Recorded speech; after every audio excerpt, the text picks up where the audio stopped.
What's up, Digidestins? This is Kyle D, better known as RideMyAvatar, and today we actually are going to go over Bandai Card Fest 2025 Dallas Final. So without further ado, let's dive in the video and talk about it. Guys, congratulations on your biggest achievement to date. The fact that we are on BT 2.5, which is basically post-ban list and everything like that. Not terrible, actually, to be straight honest with you. We have great value going around, and that great value does matter. Diversity wise, we're pretty diverse still. We do have a little bit of high count on the Growl engine based decks, aka Gallantmon and Megidra, are still taking up some decent slots. They took up 6 of the 16, so it's fine for now. I don't think we need to go screaming to kill off the decks yet, but you know what? I have no objections on it. Let's keep positive on this. This was a great event. Being a right off the bat ban list sometimes is much of a challenge for a lot of players. Gallantmon X being ran by Guaranteed Gaming. Lance, congratulations on taking first. You had a hard, well-fought battle, and nobody can take that away from you. You did a great job sticking to your red deck, finally rewarding you being a red player to finally get your first big regional first and being going to Worlds with red. I know you started off the game as a red player, so it's really cool to see where you begin and finally full circle after 5 years, finally getting a Worlds invite and being able to get to Nats with first place regional top. Really good job. Great year for Lance. But then we have Levia X ran by Momin, Galaxy ran by Nomeo. Then you have Machinedramon by Ko, Blue, Green, and Pale Dramon by Sean, Sakuya X by Subadapa Roach, Omni by Jeff, Lighthouse with a Megidramon, Jesmon GX West, Omni with Molly, Malloy, and then Megidra with Enzo. Then you have Gallant X with Martin, Megidra with Shadow 951203, Galaxy with Charles, Gallant X with K2, and then Purple Hybrid with Be Here Lord. So it's kind of cool to see where they kind of got here. Not a lot of decks would be that crazy out of the ordinary. We do have none other than Machinedramon taking a high placing. This is now the second time this has happened for this deck, which is kind of cool to see that Machinedramon is starting to get that wave, and everybody would have told me, you're crazy put Megidramon so high up. It did top multiple events on this new restriction list. The deck was great, it just could not handle the speed of the format, and that really showed for a lot of decks. But it's kind of cool to see where they're standing and everything like that. But let's take a look here. Looky. So here is Lance's list. This is probably what, 17th iteration, to be straight honest with you. This man almost adapts his list constantly, and it's not a bad thing. Gallantmon being such a powerhouse in the deck, having the two that can just do what it needs to, right? This one comes in for reduced costs depending on trash situation. 2 red memory boosts, 4 offensive trainings, and 2 scrambles really makes the deck kind of crazy. Having Cool Boy in the list, being able to help search for a good chunk of your targets, but also when you do evolve, it helps you dig faster. The deck definitely takes advantage of the draw, and then having 2 Omnimon X antibodies, being able to after you do all your shenanigans, go into Omni X and still can possibly present lethal. And then also having Medieval Gallant is always a scary threat in its own right. So Gallant's top end is always walking as Fear Incarnate. Now, let's take a look here. We do have Levia. This deck, let's be straight honest, didn't stand a chance against Lance with his, Gallantmon deck. The deck was quite... you fuel into what they're kind of doing, but a good confident Gallant player can easily play around what you're expecting from a Levia deck, right? So again, the deck is great in its own right, and there's nothing wrong with Levia. Levia, as I mentioned before, always comes into the meta. Definitely a tier 2 deck, but when the meta opens up, Levia can sneak right in, or even just close to tier 1. Now we do have Galaxy.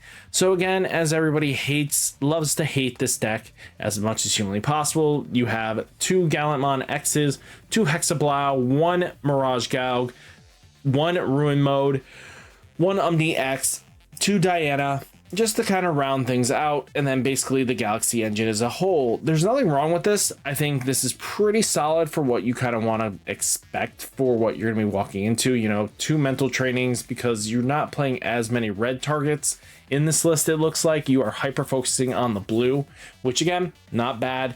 I think it's a great idea. You know, having Sayo at 1 is not terrible. You know, putting X antibodies so you can get your Gallantmon X to do its shenanigans, but then you could easily digivolve into Omni X as well. So just something to think about there. Now we do have DM version 2 Machinedramon.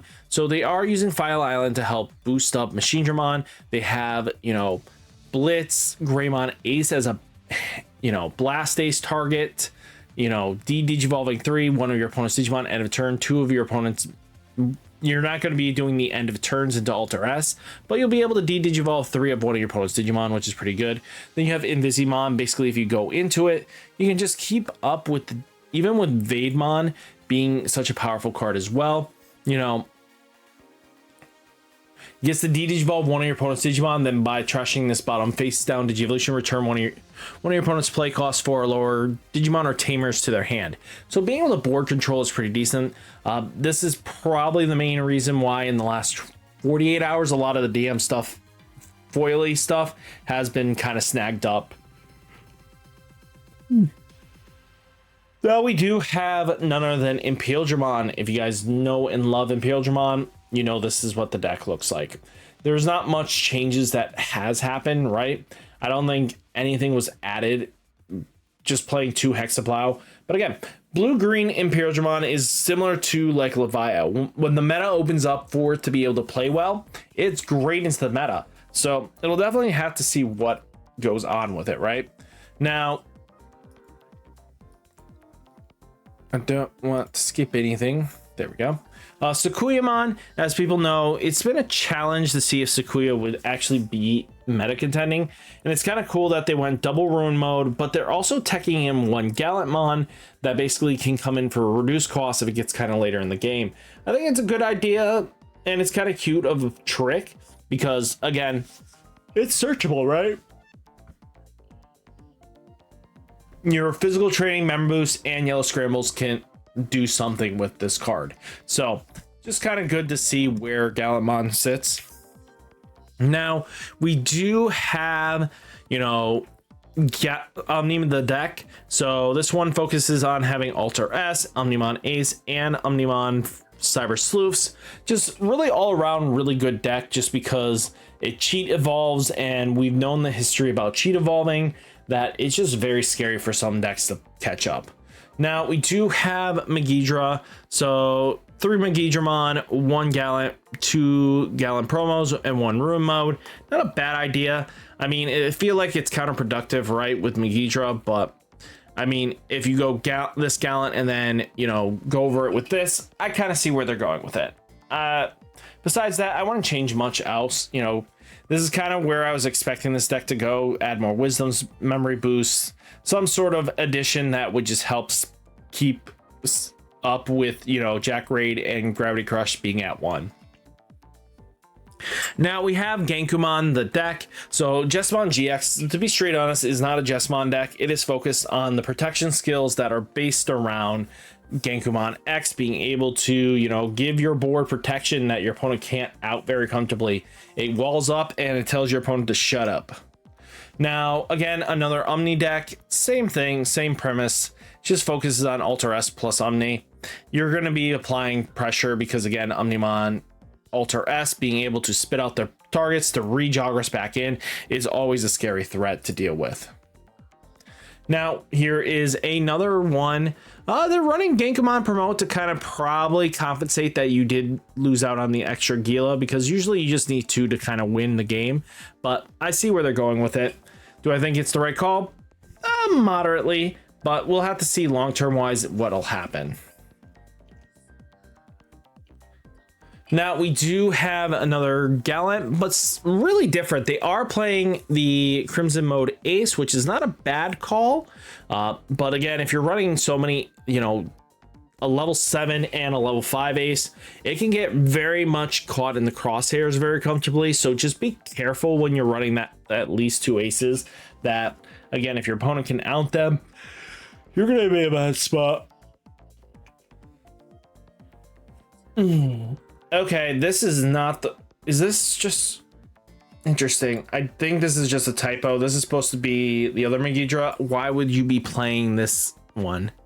One level 6 with Gallant in its name from its hand or trash without paying cost. I kind of see what they're trying to do, but I don't think this is the right call. If you are this place winner, tell me this is not the right Gallant, but I mean Megidra. And I would say, yeah, but if you are playing that, good job playing a old school Megidra that nobody would have expected. Galaxy doing Galaxy stuff. They are playing one Galaxy Grace Nova in the list with none other than their, you know, Gallantmon X antibody. They have Apollo Ace plus Diana and a regular Apollo to apply pressure, but they are teching into Alter S Dramon Superior Mode. I mean, the fact that it, you know, when Digivolving this Digimon may attack without suspending, all turns this Digimon gains 1000 DP for each of its Digivolution cards. Since you build such a great stack, I mean, I can get behind it. I can get behind the idea. I think it's a cute idea, and it would throw off players. The fact that you're playing Plasma Shot is crazy to me, but I also kind of get it, because if you face Gallantmon, you can at least one-shot it for a 4 cost instead of spending like 7 or 8. Now, again, Gallantmon's up on the row. They're playing 3. That's a little ballsy, but okay. And they're playing the Takatos in, which is not a bad idea, right? It just combos in. Gallant has so many different ways of building it. There's no real right answer, right? Now, again, here's Purple Hybrid. So looking at Purple Hybrid, just very stock list of what the list has been looking like. You know, Demonic Disasters, Dramon Superior Mode, Nidhogs for discard fodder. You know, all in all, great stuff across the board. But guys, round of applause for all of you guys putting in the effort that you guys did. It was a hard fought battle for a lot of players. Hopefully you guys enjoyed the video. Hit that like button, hit that subscribe button, stay safe, stay healthy, and I'll catch you next one. Peace.